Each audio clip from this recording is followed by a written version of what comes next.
I don't care if you think he's a bad guy, we can't just arrest Sideswipe.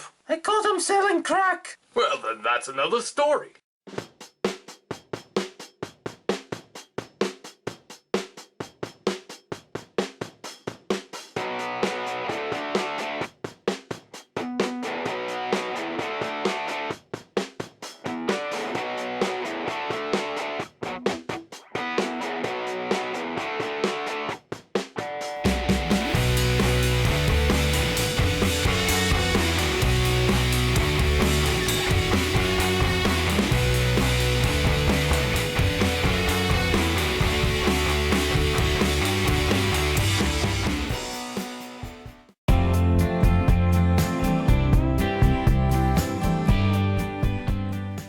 Do you want a Transformer that has a lack of pain abs, not a complex transformation, and just very bulky and kibbly?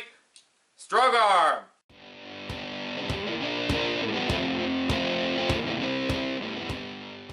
And this is Strongarm in her alt mode, and as you can see, she transforms into a police pickup truck. While most female Transformers transform into a slim, curvy alt mode, and there is no real norm of what a female Transformer transforms into, this is a little different because the alt mode is something big, bulky, and powerful. We haven't really gotten a female Transformer like this outside of Strika, who's actually meant to be big and bulky and brrr. Her character traits aren't the big and bulky and strong one just like Bulkhead, so this is a nice little oddity because it gives us a little bit of diversity. I should point out, animated Red Alert transformed into an ambulance, and with Victorion coming out, we're gonna get diverse alt modes for females. With that said, taking a look at the alt mode, it lacks paint. It really lacks paint apps, which I say, if there's one version of Strongarm you have to get, it's gotta be the Takara.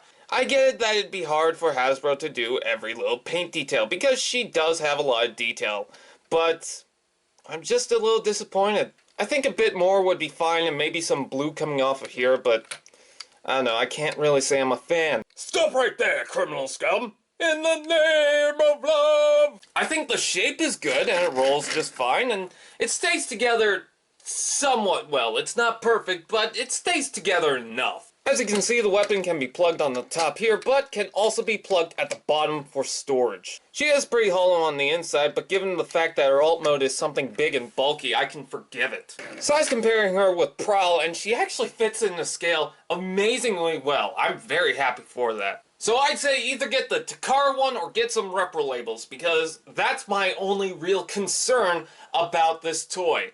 And with that said, I don't hate this paint scheme as much as I thought I would. So let's go to the robot mode.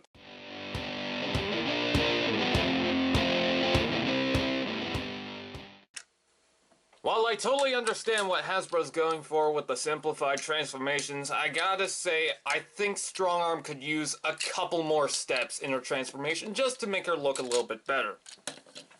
So here is Strongarm in a robot mode, and I gotta say, I wasn't a big fan of this to start. I thought it was too bulky, I thought it was too kibbly, and I didn't like her character in the show right away. I totally knew what the character was going for, and even what it was going to progress. I just found her kind of annoying, and in episode 3, she has some of the worst lines. But after watching her for a while, and watching her progress, I gotta say, I'm starting to really like this character, and the toy. I actually really am starting to like the bulk and the kibble of this toy, because it's something different than what we're normally used to for a female Transformer that's of the norm. She is not without her problems. Once again, I think there is a lack of paint apps on this toy. But if you get some repro labels, it should be fine.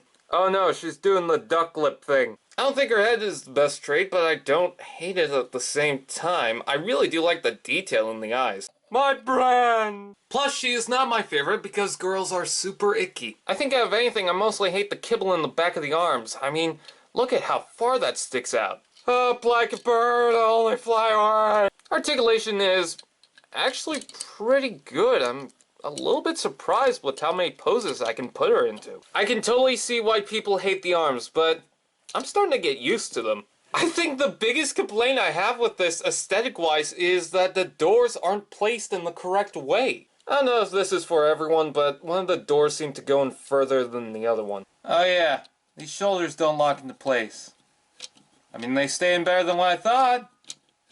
Still don't lock into place. Due to transformation, you get another joint. Oh, by the way, she has waist articulation. Damn. I am not the biggest fan of the gun, mostly because it kind of looks generic. I mean, it's just one big piece of plastic.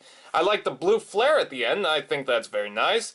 But it's not the crossbow. In the show, she had a crossbow. What is this? Not my biggest complaint, and it doesn't look bad with her. It's just I would have preferred a crossbow. The good news about the hole at the top of the alt mode is you can plug the weapon on the back. Now it looks like a rocket. Up like a bird! Look at that, she's got the birthmark on her chest. Here's a little size comparison. I definitely wanted to compare her to Windblade because she's got the more slimmer design, and look at the bulkiness of her. I think that's pretty cool. She is by far from perfect, but is she worth getting? Let's go to my overall review.